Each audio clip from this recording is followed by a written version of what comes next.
Assalamualaikum warahmatullahi wabarakatuh. Salam sejahtera untuk kita semua.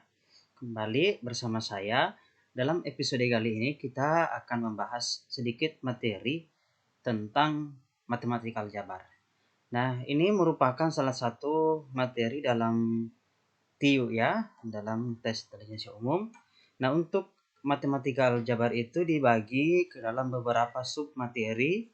Yang pertama, aritmetika sosial, yang kedua, perbandingan, yang ketiga, statistika, yang keempat, barisan dan deret, yang kelima adalah himpunan.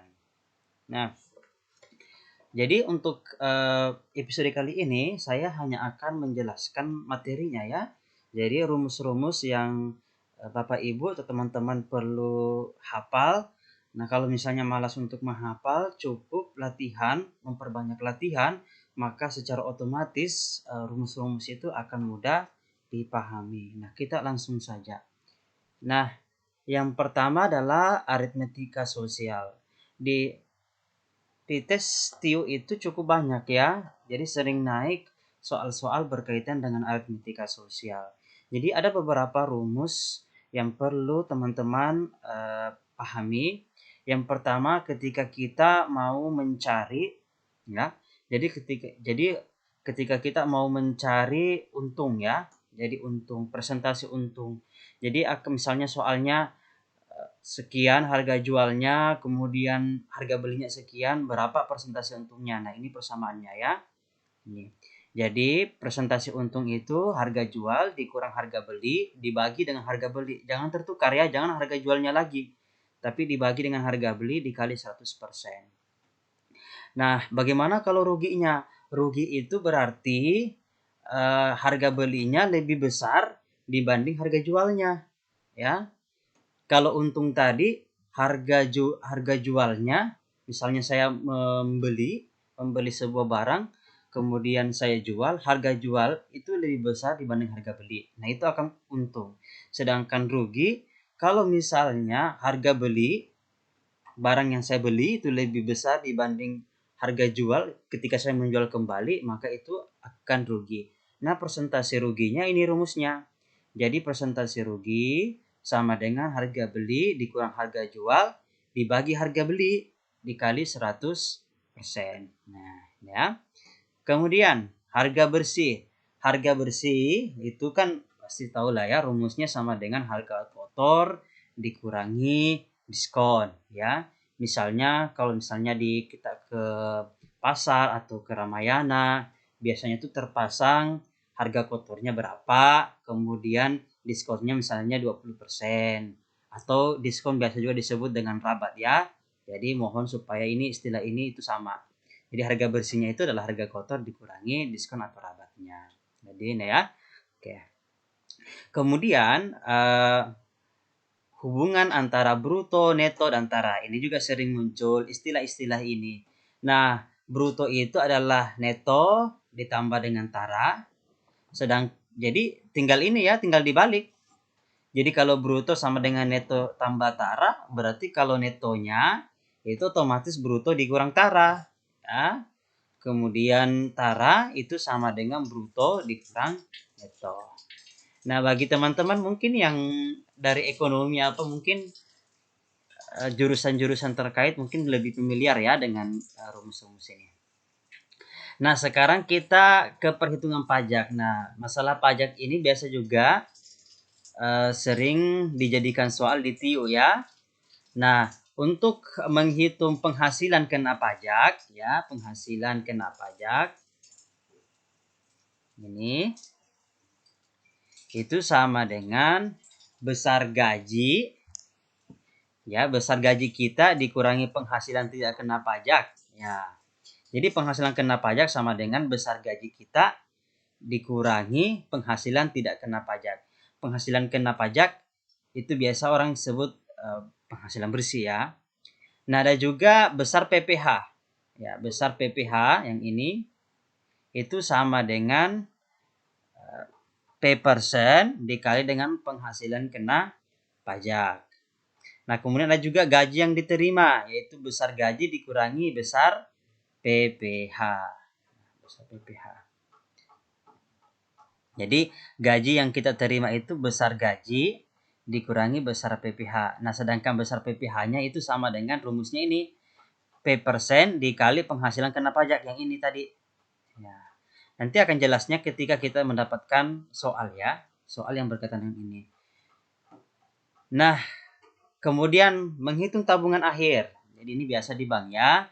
Tabungan akhir itu rumusnya itu adalah tabungan awal kita ditambah besar bunga. Jadi besar bunga.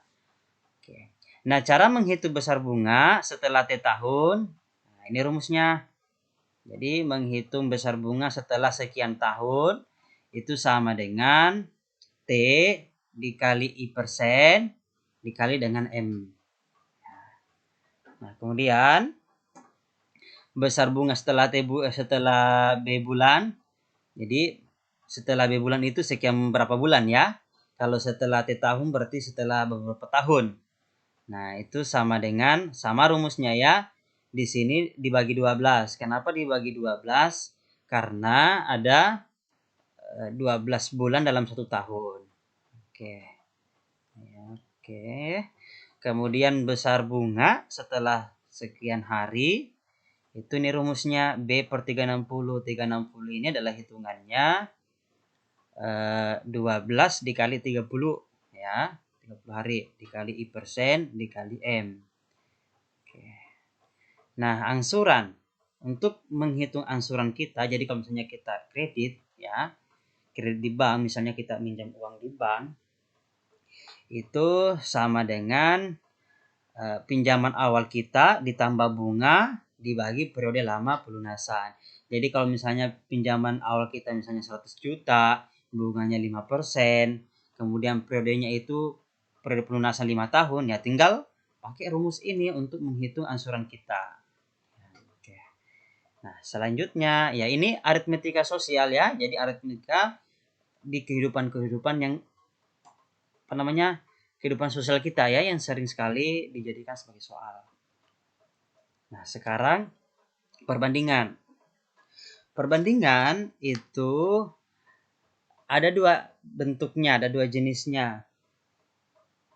Nah, jadi yang pertama itu disebut dengan perbandingan senilai. Contoh perbandingan senilai adalah banyaknya jam kerja dan jumlah produksi.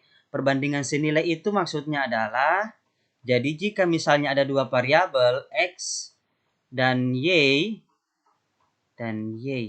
Nah, jika X membesar, jadi jika X membesar,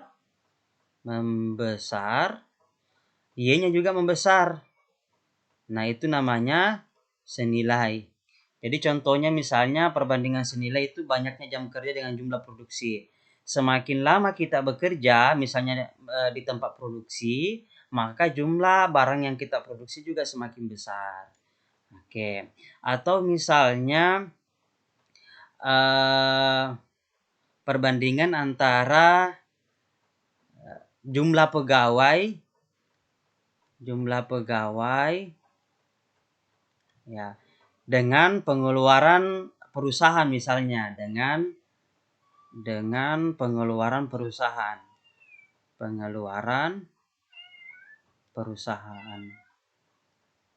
Jadi semakin besar jumlah pegawai, jadi jika X-nya membesar, maka Y-nya juga membesar. Ya, Y-nya juga membesar. Jadi itu perbandingan senilai. Nah, rumusnya jadi X1, X2, Y1, Y2. Jadi X1 itu variabel X keadaan awal, kemudian X2 variabel X keadaan akhir, kemudian Y1 variabel Y keadaan pertama, dan Y2 adalah variabel Y keadaan kedua. Kalau misalnya kita ambil tadi yang ini jam kerja, berarti jam kerja awal itu X1, jam kerja akhir itu X2. Sedangkan jumlah produksi Y1 jumlah produksi awal dan Y2 adalah jumlah produksi barang. Misalnya nih, contoh. Misalnya jam kerja yang pertama itu adalah 100 jam. Dihasilkan barang itu misalnya 50 ton. Nah, kalau 100 jam. Nah, bagaimana kalau misalnya dia bekerja itu 150 jam. Nah, berapa ton barang yang dihasilkan? Ini 1, ini 2. Nah, seperti itu. Jadi rumusnya adalah ini. Ya, X1 per Y1. Jadi, X1 per Y1 ini bagi ini sama dengan ini bagi ini. Kan perbandingan senilai. Pasti linear ya. Oke. Nah, perbandingan berbalik nilai. Jadi kalau perbandingan berbalik nilai, ada dua variabel X dan Y. Jika X-nya membesar, Y-nya mengecil. Nah, contoh misalnya jadi X membesar, Y mengecil. Contohnya misalnya jumlah pegawai ya, jumlah pegawai. Nah, atau jumlah pekerja misalnya, jumlah tukang ya. Jumlah tukang bangunan misalnya. Ini adalah X, sedangkan waktu pengerjaan. Jadi waktu pengerjaan misalnya adalah Y. Pasti kalau jumlah tukang bangunannya makin besar, maka waktu pengerjaannya makin kecil, ya. Jadi X-nya membesar, Y-nya mengecil. Atau kalau di sini dikasih contoh, misalnya waktu tempuh dengan besar kecepatan. Kalau misalnya naik motor nih, makin besar, contoh waktu tempuh dan besar kecepatan. Semakin besar kecepatan, nah ini sebenarnya terbalik ya, terbalik. Jadi ini Y-nya, ini X-nya. Nah, semakin besar kecepatannya, semakin besar kecepatan kita naik motor, pasti kita menempuh waktu semakin kecil.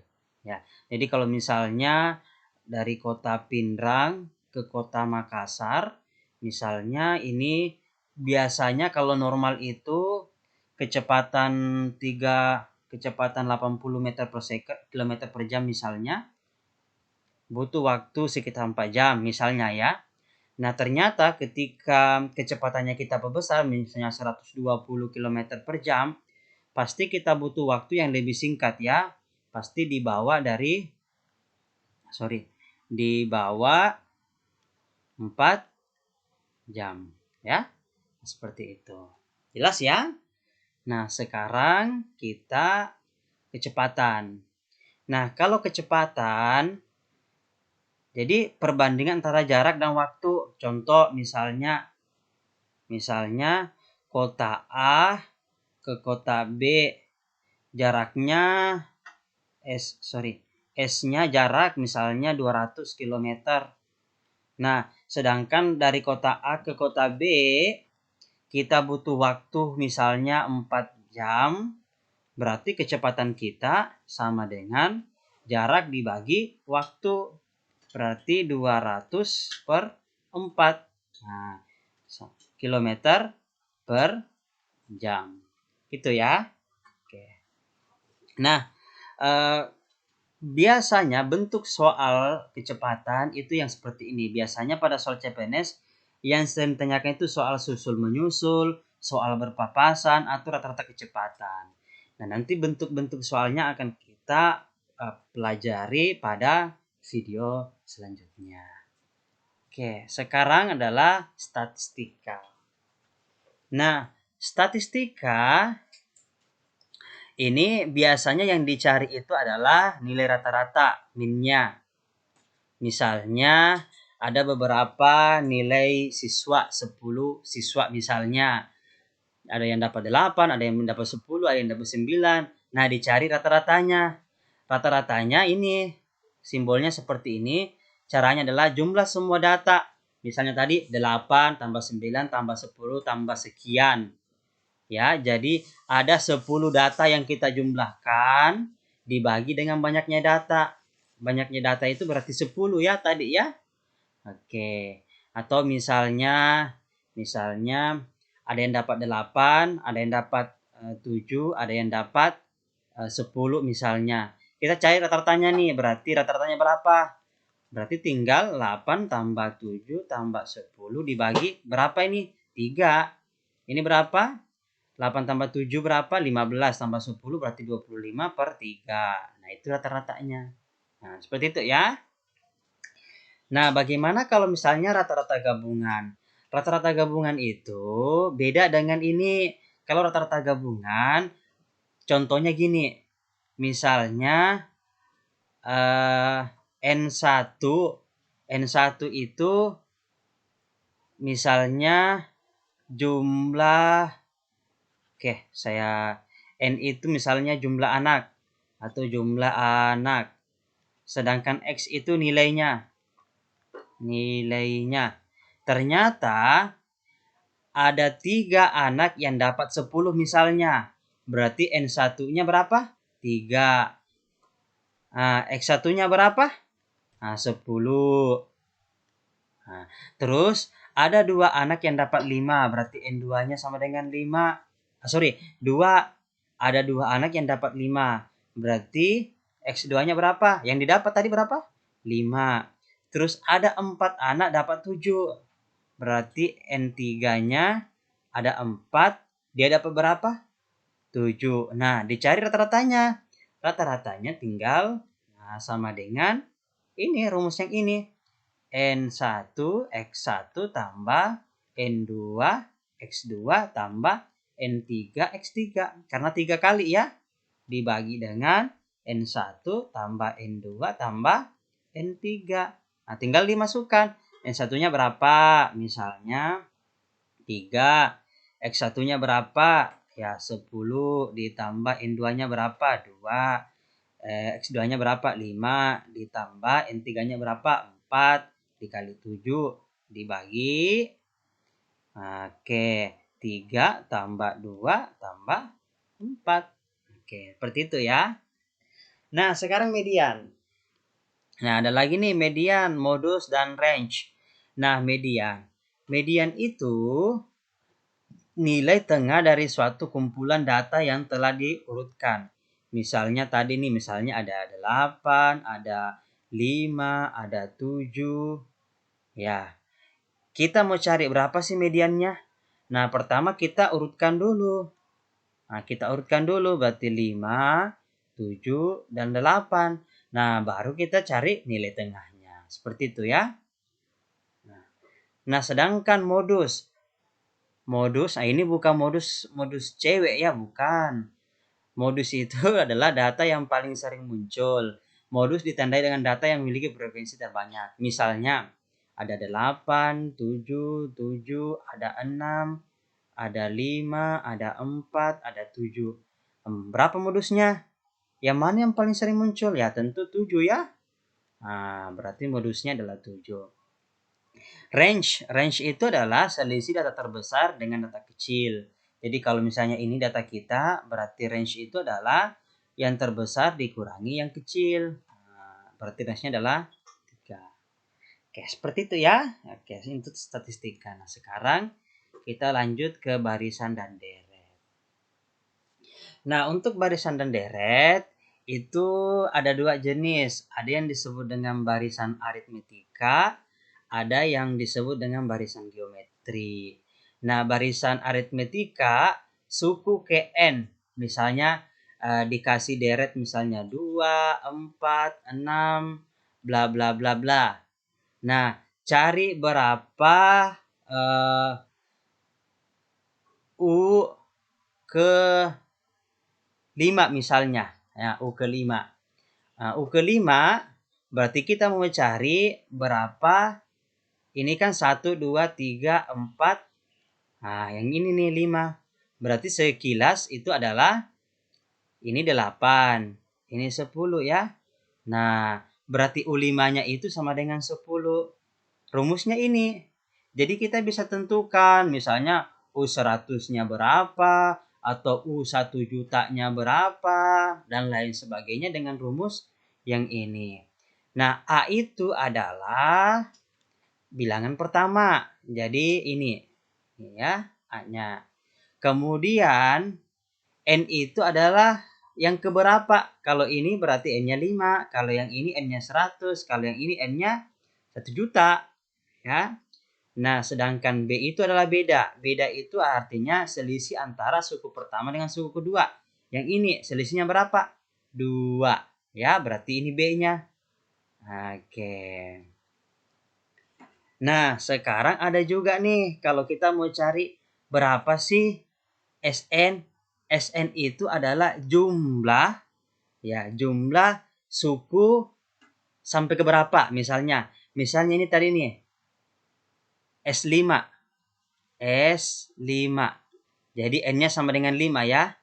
Berarti ini N-nya sama dengan 5. Kita mau cari S5-nya. Kalau kita pakai cara manual berarti 2 ditambah 4 ditambah 6 tambah 8 tambah 10. Nanti dapat nilainya kan? Nah, bagaimana kalau yang dicari misalnya S150? Kan tidak mungkin dong. Kita jumlahkan sampai sekian. Tidak mungkin kan? Makanya kita dikasih rumus yang ini.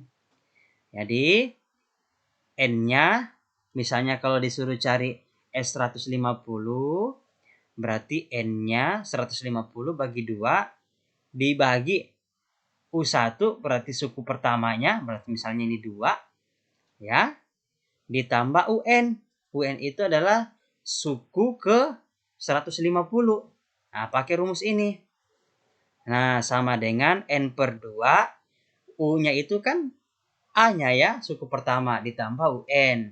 Nah, dengan sedikit permainan matematika, rumus ini dapat kita ubah menjadi persamaan ini. N per 2 dalam kurung 2A tambah N kurang 1 dikali B. Itu kalau teman-teman tidak mau cari nilai UN-nya ya. Siapa tahu malas, nah langsung saja pakai rumus ini. Asalkan A-nya diketahui ya, pastilah diketahui kan. B-nya juga diketahui. Oke. Nah, itu ya teman-teman sekalian. Nah, sekarang barisan geometri. Nah, kalau barisan geometri bedanya teman-teman sekalian, deretnya itu tidak seperti ini. Kalau ini kan coba lihat. Ini kan kenaikan 2 ya. Kenaikan 2. Kalau yang ini geometri tidak. Ya tetap tetap barisan, tetapi dia kenaikannya 2, tetapi dia ada perbandingannya. Nanti kita akan perlihatkan contohnya seperti apa. Nah, cara rumusnya kalau mau menentukan berapa suku ke N-nya, itu sama dengan suku pertama dikali rasionya. Nah, ini rasionya. Rasionya itu adalah suku hasil bagi suku 2 suku yang saling berdekatan. Jadi U2 atau U1, tidak boleh U1 dibagi U2, tidak boleh ya. U2 dibagi U1 atau U3 bagi U2 atau U4 dibagi U3. Terserah ya, yang penting ini memenuhi syarat ini. Jadi UN dibagi UN, N-nya itu dikurang 1 yang di bawah. Oke, nah untuk mencari SN-nya, pakai persamaan ini. Jadi A tadi itu suku pertama, R-nya itu adalah rasionya, N-nya itu adalah ya N yang keberapa dikurang 1 dibagi rasio kurang 1. Oke, sangat jelas ya teman-teman sekalian. Nah, nanti akan kita perlihatkan contohnya supaya lebih jelas lagi. Nah, sekarang himpunan. Nah, himpunan juga sering muncul ya. Jadi soal terkait irisan himpunan sering ditanyakan dalam tes CPNS. Nah, biasanya tuh soalnya seperti ini.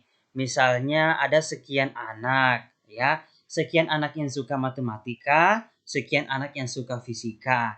Ada sekian yang suka matematika sama fisika misalnya.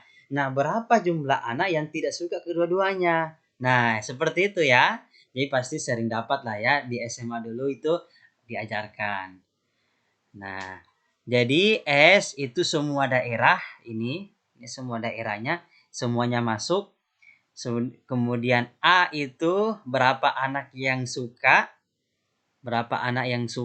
A, kemudian B berapa anak yang suka B, kemudian yang di tengah-tengah ini irisannya yang suka dua-duanya. Oke. Nah, untuk lebih jelasnya nanti kita akan bahas di soal-soal pada video selanjutnya. Nah, demikianlah pembahasan materi yang singkat pada materi